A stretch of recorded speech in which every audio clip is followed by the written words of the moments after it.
TV সিরিয়ালে যেসব কর্মকাণ্ড হয়। জানিস পুটি, ওদের না আমাকে খুব পছন্দ হয়েছে। পুটি, তুই খুশি তো রে?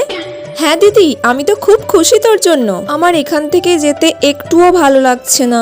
তোকে, মা বাবাকে সবাইকে ছেড়ে আমাকে কত দূরে চলে যেতে হবে। সেই কলকাতায় থাকে ওরা। না না, দুঃখ পাস না, দুঃখ পাস না, আমরা তো থাকবো সব সময় তোর সাথে। তোদের ছাড়া থাকবো কি করে? তোরাই তো আমার সব। ছোটবেলা থেকে যা যা চেয়েছি আমি তাই তাই পেয়েছি।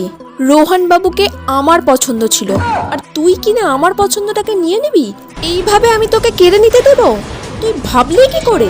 ওকে শুধু আমার পছন্দ ছিল, তাই রোহন বাবু শুধু হলে আমারই হবে, আর কারণ নয়, কারণ নয়, কারণ নয়। এই রাজত্ব, রাজপুত্র সব শুধু আমিই পাবো, আমি। নেক্সট পার্ট দেখতে চাইলে তাড়াতাড়ি কমেন্ট করো।